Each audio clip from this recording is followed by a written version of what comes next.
साहेब, आम्ही हा गडफास याच्यासाठी आणलेला आहे की माझा जळगाव जिल्ह्यातील शेतकरी मरण्याच्या दारावर उभा आहे आणि त्याचं एकमेव कारण म्हणजे हे जी वीज वितरण कंपनी आहे त्याला जबाबदार आहे. कारण की वीज वितरण कंपनीने आधी शेतकऱ्याला 10 तास वीज पुरवठा होत होता, त्याच्यामध्ये 2 तासानं कपात झाली. कपात 8 तासावर आली, 8 तासाची परत 2 तास कपात केली, 6 तासावर आली आणि 6 तासाची कपात झाल्यानंतर सुद्धा वीज पुरवठा सुरळीत मिळत नाही माझ्या शेतकरी बांधवाला. अहो, मला त्यांना सांगायचं आहे, माझा कोणता शेतकरी बांधव किंवा आम्ही घरून कायदे केलेले नाहीत. जे राज्य विद्युत नियामक आयोग आहे आणि विद्युत कायदा 2003 काय सांगतो की कलम 43 नुसार वीज वितरण कंपनीला पुरवठा करणे, वीज पुरवठा बंधनकारक करणे हे बाध्य आहे. जर त्यांनी नाही केलं तर त्यांना नुकसान भरपाई सुद्धा देणं हे शेतकऱ्यांना ते बांधील आहेत. आणि विद्युत कायदा 2003 अंतर्गत कलम 57(2) नुसार जर माझ्या कोणत्याही शेतकरी राजाचं पिकाचं नुकसान होत असेल, त्या नुकसानाची भरपाई देण्याची जबाबदारी सुद्धा विद्युत कायदा 2003 नुसार वीज वितरण कंपनी त्याला जबाबदार राहील.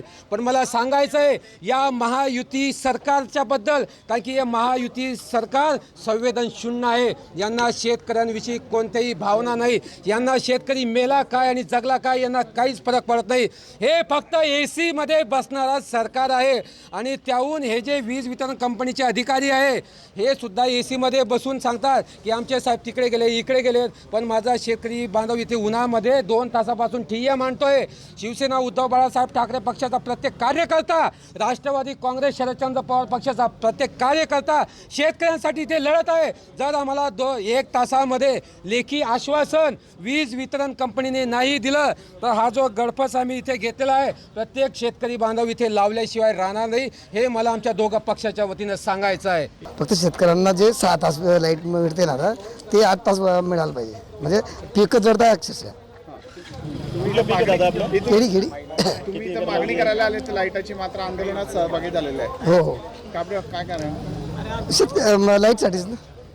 किती दादा आपली? आमचे 8,000. तर तुमचे डोळे देखील पाणवलेले आहेत, अश्रू येत आहेत. का रडता आपण? नुकसान झालं साहेब. किती नुकसान झालं? किती नुकसान झालं? नुकसान म्हणजे सांगता येणार एवढं नुकसान झालं. अक्षरशः तुमच्या डोळ्यातून पाणी येतं जातं. का रडता आपण? म्हणजे रडायचं काहीच नाही ना. फक्त आपलं जे नुकसान झालं ते पाहिलं जात नाही. काय मागणी आता? फक्त लाईट पाहिजे आम्हाला, दुसरं काही नाही. अच्छा, तुम्ही लाईटीसाठी रडतात ना? नाही तसं रडतोय तसं काय. शेतकरी रडताना पाहिला नाही. किती वेळ लाईट असते आणि किती वेळ लाईट येत नाही? उलट जे 8 तास आहे ना, 8 तासमधून सुद्धा 2-1 तास पहिलेच देत नाही. आणि आता ही 6 तास झाले त्याच्यामधून मी 1-1.5 तास देत नाही. 4 तास लाईट मिळते घरात. भोकर बादली सावखेडा परिसरातील शेतकऱ्यांनी आव्हान केलं की MSCBवर आज या ठिकाणी ठिय्या आंदोलन करायचं आणि त्याला पाठिंबा देण्यासाठी आज आमचे दोन्ही पक्ष उभाटा असेल किंवा राष्ट्रवादी काँग्रेस पार्टी शरदचंद्र पवार पक्षाचे आम्ही प्रमुख या ठिकाणी हजर झालो. भयंकर परिस्थिती आहे. MSCBचे अधिकारी उत्तर देत आहेत की तापमान वाढल्यामुळे लोड वाढला आणि लोड वाढला म्हणून शेतकऱ्यांच्या याच्यात आम्ही कपात केली. यांना बेशरमपणे बोलताना लाज नाही वाटत की फर्स्ट ॲग्रिकल्चरला तुम्ही 10 वरून 8 वर आणलं, 8 वरून 6 तासावर आणलं आणि तोही टायमिंग दुपारी 12 ते 6. माझं महावितरणला एवढंच म्हणणं आहे की तुम्ही ॲग्रिकल्चरला सगळ्यात आधी तुम्ही कटौती लावली, त्याऐवजी तुम्ही थोडी इंडस्ट्रीला लावली असती, थोडी रेसिडेन्शियल लावली असती. पण 18 महिन्यापासून जी केळी पोटच्या मुलाप्रमाणे हाताच्या तळ हातावर त्या ठिकाणी जपलेलं पीक आज शेवटच्या 20 दिवसात जर फटका बसला तर लाखो रुपये करोडो रुपये शेतकरी नुकसान होऊन तो कर्जबाजारी होईल आणि तो संपेल. अशा परिस्थितीत तुम्ही त्याला 8 तास वीज आणि तीही सकाळी 5 ते दुपारी 12-1 वाजेपर्यंत द्या. त्याऐवजी त्यांनी 6 तास केली. ती ट्रीप होते. त्या ठिकाणी केळीचं पीक पूर्णपणे कोलॅप्स होईल. दुसरीकडे मका असेल, यावेळेला आता कपाशीची लागवड असते मे एंडला. त्या कपाशीच्या लागवडला सुद्धा पाणी लागतं म्हणजे इलेक्ट्रिसिटी लागते. त्याही वेळेला पुन्हा शेतकरी केव्हा त्या ठिकाणी ते कपाशीचं बी टोपणार आहे. भयंकर परिस्थिती आहे. एक तर कपाशीला भाव नाही आणि त्याच्यामध्ये पुन्हा आता पेरणीला बी टोपायला पाणी मिळणार नाही कारण तो वीज त्या ठिकाणी कटौती झाली आहे. माझं एवढंच म्हणणं आहे की ॲग्रिकल्चरची वीज कपात करू नये. ती वीज 8 तास द्यावी, सकाळी 5 वाजेपासून ती त्या ठिकाणी द्यावी, एवढीच आमची यांना विनंती आहे. मागण्या पूर्ण झाल्या नाही तर आज प्रातिनिधिक स्वरूपामध्ये या भागातले शेतकरी आले आहेत.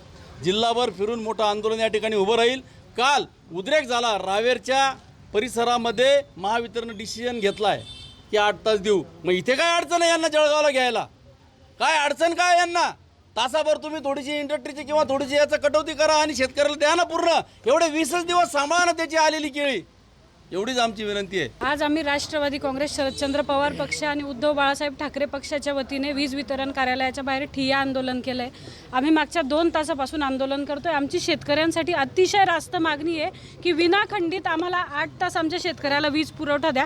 आमचे बाबा आता सांगत होते की 20 लाखाचं रोप लावलं आहे आणि ते रोप जर रोज एक चाच त्यांचं जळत असेल डोळ्यासमोर, जे पोटच्या मुलाप्रमाणे वाढवलं आहे, त्यांना काय वेदना होत असतील.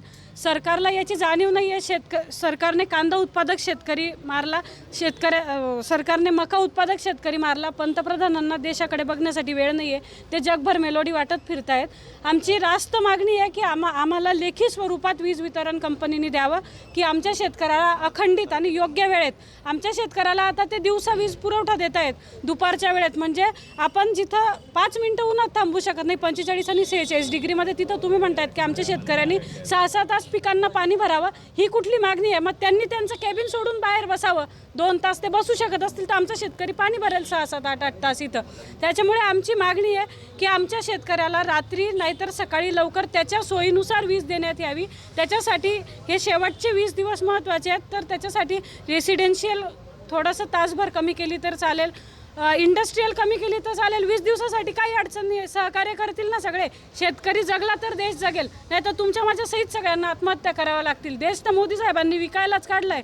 आज आम्ही फडणवीस सरकारचा, भाजप आणि महायुती सरकारचा या निमित्ताने निषेध करतोय.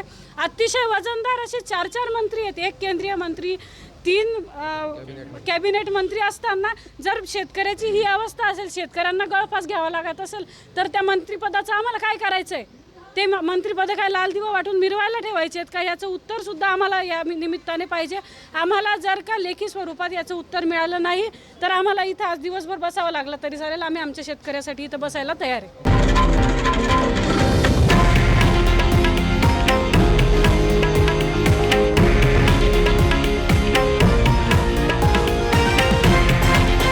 हे आहे देशातील नंबर 1 न्यूज नेटवर्क आणि आपण पाहत आहात TV9 मराठी, एकमेव.